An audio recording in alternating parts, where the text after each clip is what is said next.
Hello friends, તમારું સ્વાગત છે મારી ચેનલ કૃષ્ણા ટેસ્ટી ટેબલમાં। તો આજે આપણે બનાવીશું ઠંડીમાં ખાવાની મજા પડે તેવી ગરમા ગરમ ગ્રીન પાવભાજી। જો તમે આ પાવભાજી બનાવશો તો બહારની પણ ભૂલી જશો। આપણે સુરતની ફેમસ ગ્રીન પાવભાજી બનાવીશું, તો તમે આ રેસીપીને જરૂર ટ્રાય કરજો। તો ચાલો બનાવીએ।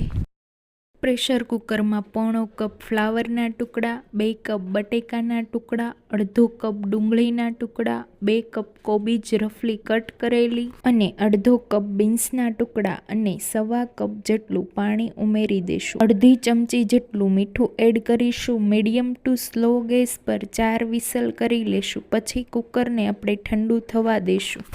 કુકર ઠંડુ થાય ત્યાં સુધીમાં મિક્સર જાર લેશું। એમાં 1 ઇંચ આદુનો ટુકડો, 6 થી 7 લસણની કળીઓ, 3 થી 4 લીલા મરચાં અને તીખાશ તમારે કેવી જોઈએ છે તે રીતે લીલા મરચાં લેવાના। આવી પેસ્ટ બનાવીને તૈયાર કરીશું। લીલી પાવભાજી બનાવવા માટે પાલક બાફવાની છે। તમે પાલકની ભાજીમાં ઉમેરશો તો તમને ખબર પણ નહીં પડે કે પાલક વાપરી। તો એક વાસણ લેશું, તેમાં 2 કપ પાણી ઉકળવા માટે મૂકો। હવે અડધી ચમચી મીઠું, 150 ગ્રામ પાલક અને ચપટી જેટલી ખાંડ ઉમેરીશું। મિક્સ કરીશું અને ગેસની ફ્લેમને મીડિયમ રાખી 2 થી 3 મિનિટ માટે પાલકને બાફીશું। પાણી ગરમ થઈ જાય એટલે 2 થી 3 મિનિટ જેવી જ પાલકને બાફવાની છે। તો આ રીતે પાલકને થોડી બાફશો અને ઠંડા પાણીમાં ઉમેરશો તો પાવભાજીનો કલર બદલાશે નહીં અને ગ્રીન એવો જ રહેશે।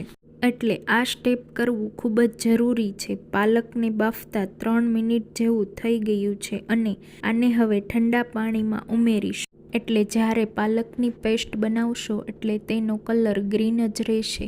એ જ પાણીમાં 1 કપ લીલા વટાણા સાથે 1 ચપટીથી ઓછો ખાવાનો સોડા, થોડું મીઠું સ્વાદ પ્રમાણે એડજસ્ટ કરી લેશું। તો હવે વટાણાને 4 થી 5 મિનિટ માટે હાઈ ફ્લેમ પર બાફી લેશું।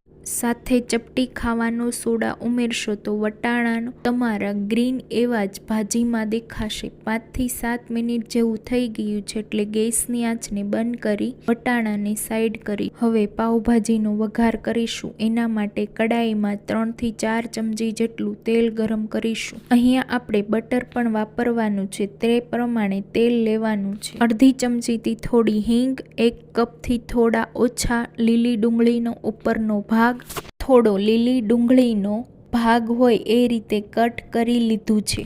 સાથે વાટેલા આદુ મરચાં લસણની પેસ્ટને ઉમેરીશું। ડુંગળી અને આદુ મરચાં લસણની પેસ્ટને 3 મિનિટ જેવું મીડિયમ ફ્લેમ પર સાતળીશું। આ રીતે ચમચાની મદદથી હલાવતા રહેવાનું ને સાતળવાનું। અહીંયા મેં લીલી ડુંગળી વાપરી છે એટલે આપણે બાફતી વખતે પણ 1 ડુંગળી લીધી છે। જો તમારી પાસે લીલી ડુંગળી ના હોય તો તમારે અહીંયા સાતળવામાં 1 થી 2 નાની હોય તો 1 નહીંતર 2 ડુંગળી લઈને સાતળવાની છે। તો આ રીતે ડુંગળી સતળાઈ ગઈ છે।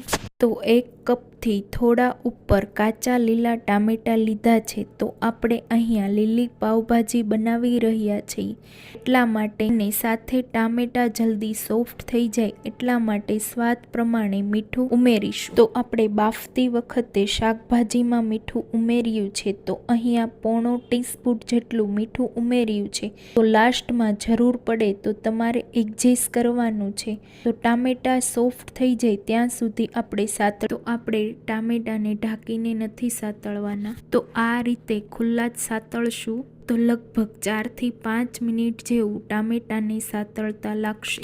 ટામેટાં સતળાય છે ત્યાં સુધીમાં આપણે ગ્રીન પેસ્ટ તૈયાર કરી લેશું। એના માટે અડધો કપ લીલા ધાણા અને લીલું લસણ। જો તમારી પાસે લીલું લસણ ના હોય તો આપણે સૂકું લસણ વાપર્યું છે, પણ લીલી પાવભાજીમાં લીલું લસણ હશે તો ટેસ્ટ બહુ સારો આવશે। હવે બાફેલી પાલક છે તેને પાણી નિતારીને ઉમેરી દીધી છે અને આપણે એની પેસ્ટ વાટી લેશું। હવે પ્રેશર કુકર ઠંડુ થઈ ગયું છે, તો આ રીતે ભાજીના બધા શાકભાજી છે એને એકદમ ઝીણા મેશ કરી લેશું। જો પાણીનું પ્રમાણ વધારે હોય તો કાઢી અને પછી મેશ કરવાનું। તો આ રીતે બધા શાકભાજીને એક સરખું મેશ કરી લેશું। તો હવે ટામેટા સોફ્ટ થઈ ગયા છે। ટામેટાને સોફ્ટ થતાં 5 થી 6 મિનિટનો સમય લાગ્યો છે। તો હવે તેમાં 1.5 ચમચી પાવભાજી મસાલો, કોઈ પણ બ્રાન્ડનો ચાલશે, સાથે 1 ચમચી જેટલું બટર ઉમેરી દેશું।